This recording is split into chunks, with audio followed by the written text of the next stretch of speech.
What is going on with Marathon? Hello, everybody, and welcome to the channel. So Marathon is Bungie's PvPvE extraction shooter. This has been in development since 2020 and maybe even earlier than that. And it was always an extraction shooter, I can tell you that much. However, what is going on with this game? Well, we know it's going to cost $40. We also know it's a class-based, well, extraction shooter. Or is it a class-based extraction shooter? Is it a hero-based one? Well, there are leaks that indicate that actually it's more class than hero. So we're going to have to wait and see what that's about, but we will break it down in this video. We've got the state of Bungie's overall leadership. We've also got a new game director who was installed quite a while ago now into Marathon. But you know what's the most insane stat I can give you guys? It is nearly a year and a half since they actually announced Marathon, and we have got no other further details as of yet. This is insane. This is actually insane, and it just plays more into the whole thing of what the hell is going on with this game. There are some outside rumors that say that Joe Ziegler, the new game director, of course was the game director for Valorant but now works for Bungie, is going to put together a video and sort of outline what the game is, because obviously there is a lot of rampant speculation with things like, you know, the aforementioned, is it a hero-based game or a class-based game? So let's break all of this down because it's super interesting. The first place to begin is looking at Pete Parsons, the horrific leadership of Bungie. Now, I do actually recommend go out there and Google Pete Parsons. You will see the history of this person is it's not great. The way he came into Bungie, came out of Bungie, came back into Bungie, then took control of Bungie. It's like, and the whole thing with Microsoft, and it's a complete like 2, 3, 4 hour long story in of itself. It is insane. Anyway, what happened was, in typical American corporate fashion, when things go wrong at your studio, or maybe you've overextended a little bit, or you know, you've approved projects because you're the head of the studio and they haven't really worked out and things have gone wrong, instead of you going, actually I'm shit and I will fall on my own sword, you go, no, I'm going to get rid of 17% of the workforce. So that's what he did. Got rid of 17% of the workforce, which accounted for 220 positions. So this is, again, typical Americanism in the leadership departments. I wish to actually live to some point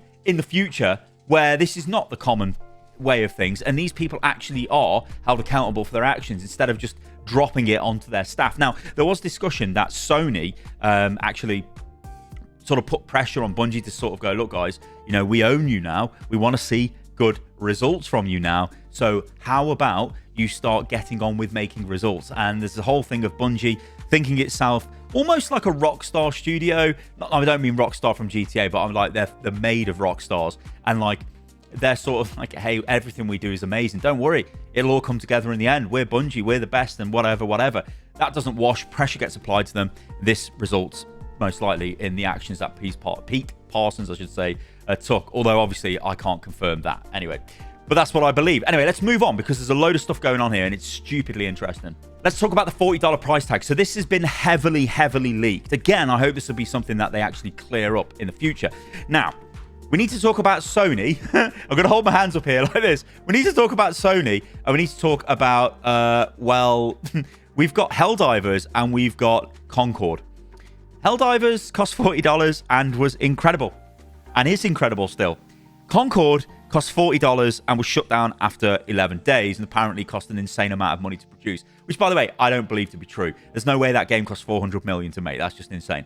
I think people are getting really confused with some seed funding that the I forget what it was called, Pocket Monsters, whatever the company was called, that set up Walk Studios and Cauldron. I'm going on a bit of a tangent here anyway, but whatever. I don't think it cost them that much money to make the game, but it was a failure. That's what I'm going to take away from this. So what happened? Well, Helldivers gave you a co-op PvE experience in a dynamic universe for $40, and it felt like it was worth the price of entry, and it's been an incredible game. Yeah, it's had its ups and downs, but it's been an incredible game. Now, what happened with Concord? Well, it was a hero shooter in a world of a ton of games that are free to play and have heroes in them. So all could essentially be called hero shooters. Obviously, the main hero shooter out there is Overwatch. It's free to play. The hero designs in Overwatch are literally world class. You're not going to see better hero designs than that. And Concords were not. So they had a very big issue in that regard. But also they were trying to charge $40 to actually get in and play the game, when you could just download Overwatch. And it's not just about Overwatch, which is a hero shooter, but you've got other games that are not even hero shooters but contain heroes. So look at Valorant, right? Tactical shooter that has heroes in it and abilities. It's free to play. What about Apex Legends? You know, it's free to play. It's got heroes in it. It's a BR. there's just the list goes on and on and on and on. So that game was doomed to fail. It really needed to be free to play in this day and age to even have a chance. But yeah, so the $40 can work, and it can also not work. But for this, an extraction shooter, well, my argument would be games like Tarkov, which apparently is what this game essentially is, although this is a sci-fi sort of take on that, and games like Arena Breakout, you have to pay to play them. So it isn't completely alien, but it does beg the question, if it was free to play, maybe they would have got more players into this, interested. Well, who knows? It's all early days yet. So I'm not entirely down on the fact that it's $40, if that turns out to be true, but it looks like it probably will be. So back in March of this year, 2024, Christopher Barrett steps down, but we'll break that down in a moment because he didn't step down. He was fired for sexual misconduct. Anyway, he steps down and is replaced by Joe Ziegler. Joe Ziegler fires this tweet out and says, "Hey everyone, fun update.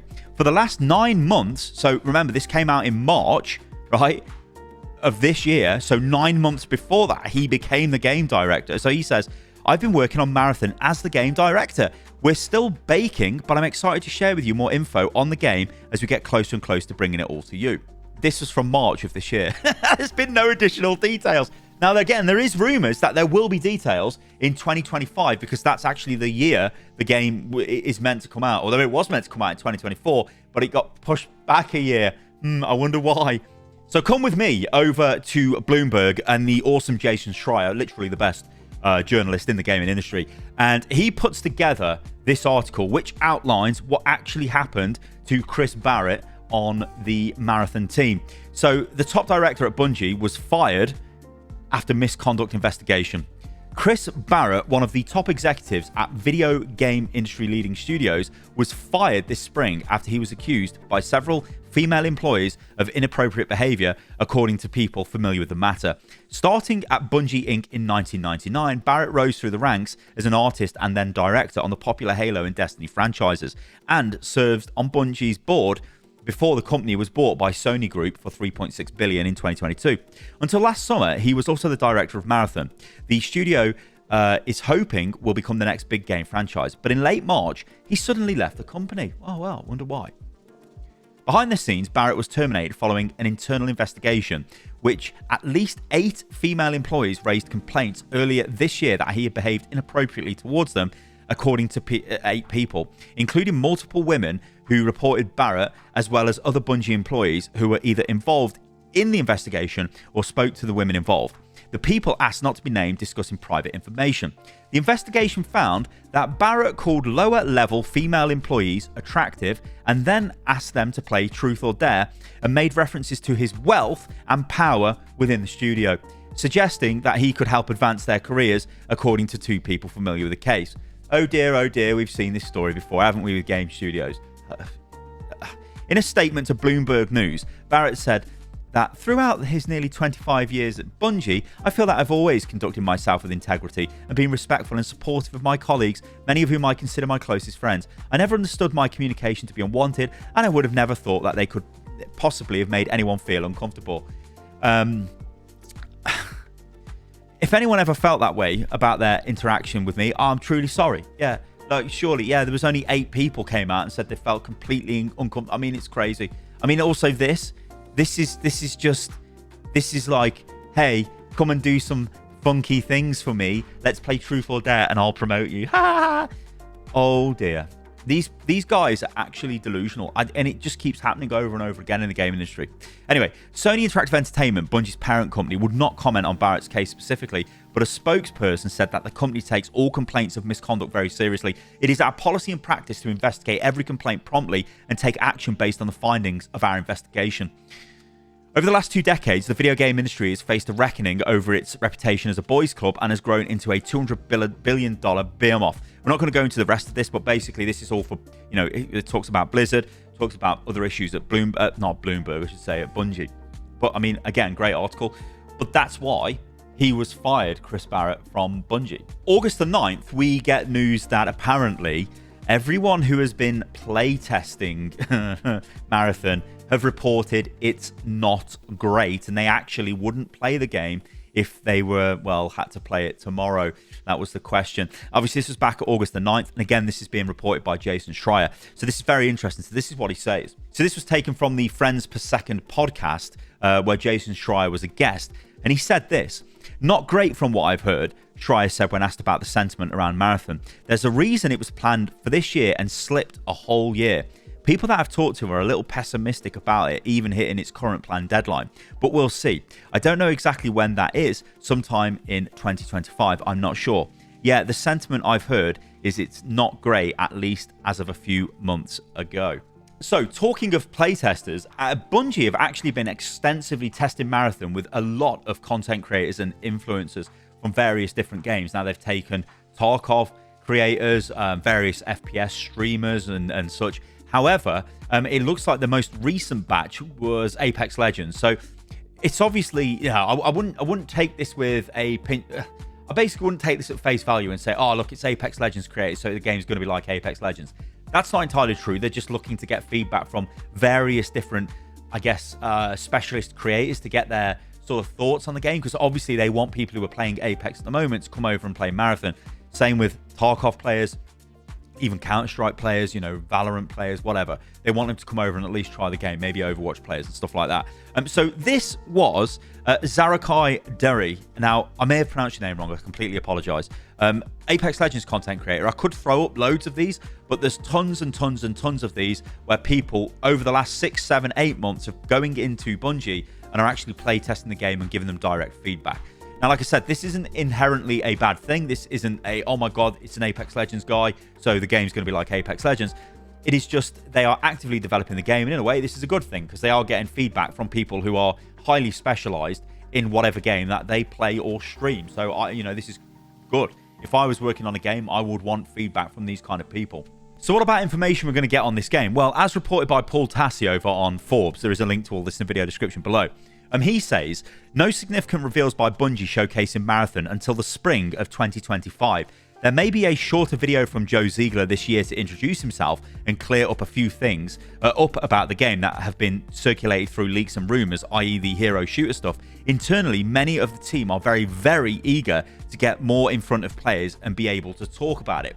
So this is good. We do want to see more information. Just give us more information, Bungie. I don't really know what else I can really add to that. On the point of the hero or class system, he says this: the closest point of comparison for Marathon's class and hero system is Apex Legends, but with more customization. There are heroes with individual personalities with a few unique abilities each, i.e. double jump, fast revive, invis. Though, as an extraction shooter, the gear and guns you find during the runs are the most important part.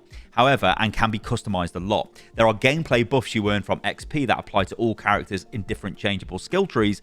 There are also universal implants you slot into your character for further customization. Some may be character specific at some point. So again, a bit more information there on what this sort of hero element of the game could be, but like we just need more information from Bungie ourselves. But that, to me, doesn't sound that bad. It definitely doesn't sound like it's a hero-based thing like Overwatch. Like if you're playing a Junkrat, you're just going to be lobbing grenades from range and that's it. You can't do anything else. Because, of course, this is a extraction shooter, so it's all about collecting weapons or going into the, I guess, the game with a good loadout, an expensive loadout maybe. Would be similar to like games like Tarkov and stuff like that. So, yeah, I actually don't think that sounds too bad, to be honest.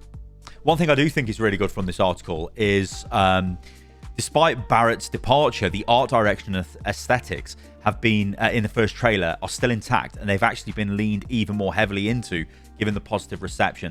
I do think, like, you guys have been seeing footage of the trailer all throughout this video. It is friggin' incredible. This is extremely striking design. It looks really good. It's like, wow, this really looks like some ultra futuristic stuff. And to me, it's hitting every single right note, and I think that's awesome. So if they've leaned heavily into that, then, I mean, just give me more of that. That sounds incredible. So that is everything we kind of know about Marathon at the moment. I would expect to hear some stuff about this at some point, right? I know that's not very helpful, but in 2025, yeah, we should start getting stuff. It would be better if we got stuff earlier. As of the day I'm making this video, there actually is a PlayStation event which is happening, so there is potential we get some further information later on today, but again, that's completely wishful thinking. And of course, if you're not watching this video on the 24th of September, then that doesn't mean anything to you anyway, and you'll know the answers regardless of that. But still, I am looking forward to Bungie's attempt at an extraction shooter. I am looking forward to Marathon. I'm not going to totally write the game off because, oh, it's an extraction shooter or whatever. I think that is a genre that could, you know, with sort of like that AAA production value could be awesome, but there are still some pretty good extraction shooters out there anyway. All right, guys, thank you for watching the video. If you enjoyed that, let me know what you think about all of this in the comments below. I've been Stylosa, and yeah, I'll catch you lovely lot on the next video. You can follow me on everything at Stylosa. I'll catch you on the next one. Toodaloo.